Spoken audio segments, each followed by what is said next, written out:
Namaste. A warm welcome to each and every one of you to my episode 5. Episode 5 on the talk of Ravan. I hope you all are doing fine and thank you for being part of my conversation and following it. I truly enjoy the feedback I'm getting from all of you. As I promised you, I would be speaking about Ravan. As I'm speaking about it, we spoke about his bad phase, we spoke about the good qualities, and I also spoke about the Ravan Samhita. As I spoke about it, I promised you that today I would give a little glimpse into it for you to understand what Ravan Samhita is and what to expect out of what are we looking at and things like that. So when I'm talking about Ravan Samhita, before I get into the details of it, what's in it, Lord Shiva once walked into Ravan's home, or rather palace, and Ravan was, pretty leisure, and he was just lying down and resting. So when he saw Lord Shiva walk in, he was stunned, and he quickly got onto his feet and quickly went and gave his due respect to Lord Shiva, I'm sorry, and welcomed him home and apologized that when Lord Shiva came, Lord Shiva found him lying down. So he apologized, asked forgiveness. So Lord Shiva turned around and said that it's okay for him to be this way, being a human and going through these processes of what it is, it's very difficult.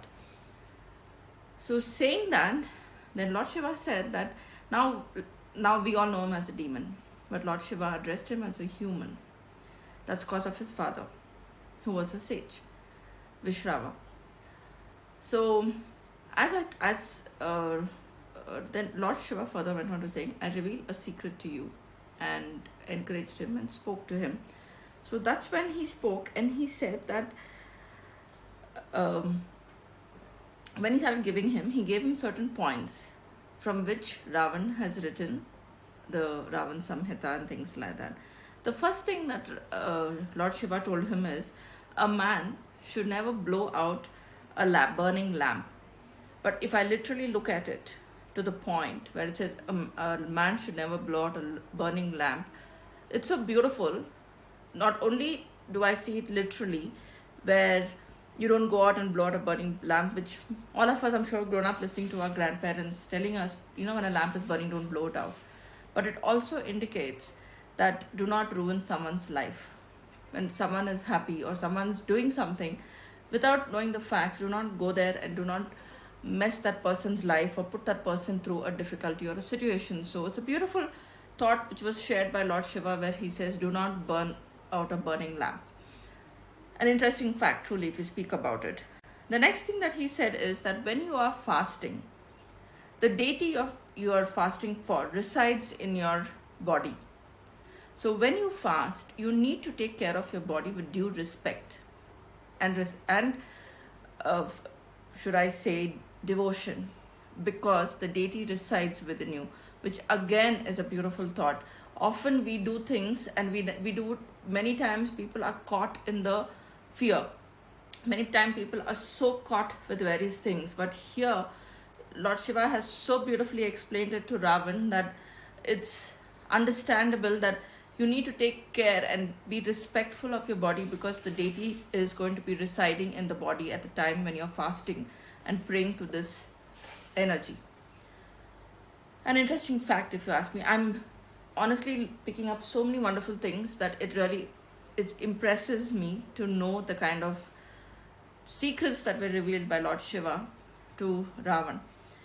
He further goes on saying that in all the metals, copper is supposed to be the purest form, and if one bathes with copper, it's as good as bathing in the Ganges, the river Ganges, which is also an important aspect, because for many of us in India, we consider the river Ganges as a holy river, and taking a dip in it, it clearly shows that we can purify and cleanse ourselves of all the kind of sins that we have committed over our lifetime.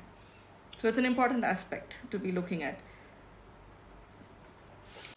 He further speaks about the point that if somebody comes up to you and asks for something, it could be a stranger, it could be a known person, learn to respect what's being asked. And it's okay to get, like, if somebody comes and asks for food, be open and be ready to give them the food and to give them whatever they ask for without any kind of thought process or fear or resistance in you, which is really important again.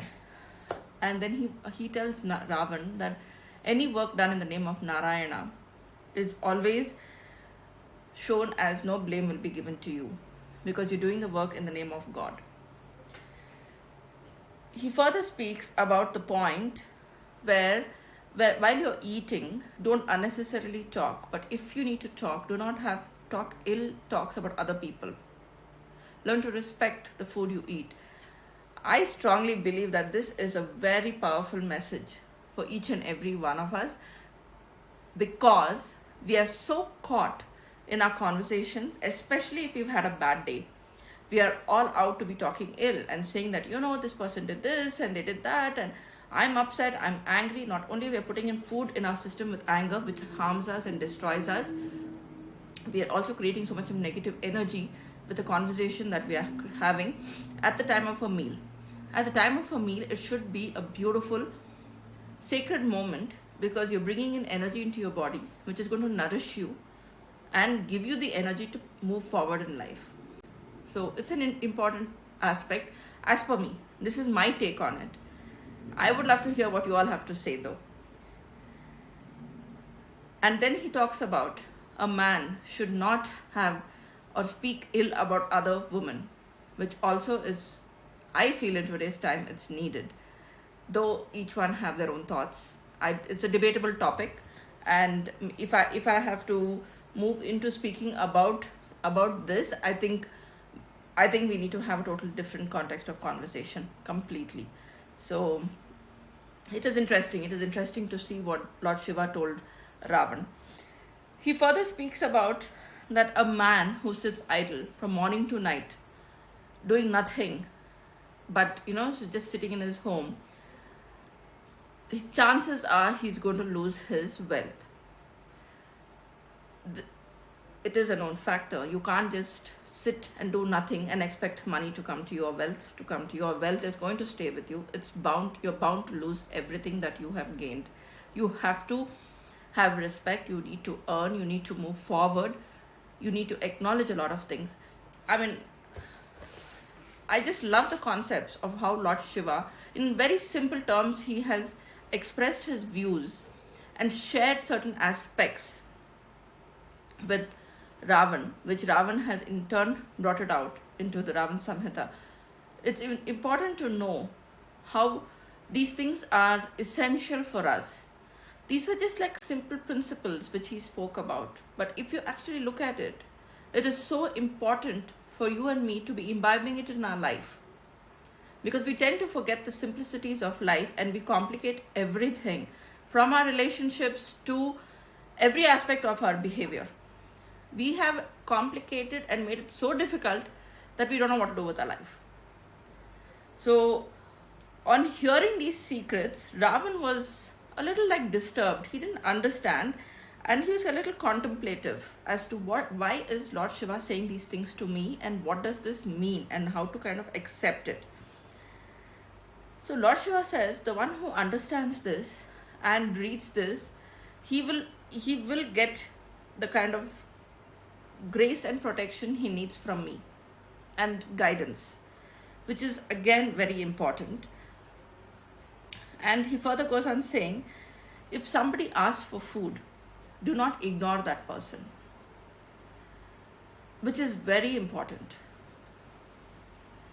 Food is something that should be shared with everyone. And also sometimes if you have guests at home, or you've taken food somewhere and there are a couple of people sitting around you, it's worth it to take the food and share it with everybody, even if you're just going to get a piece of roti or bread or a morsel of rice left for you. The more you share, the more blessings you get your way, which is really beautiful and interesting if you look at it.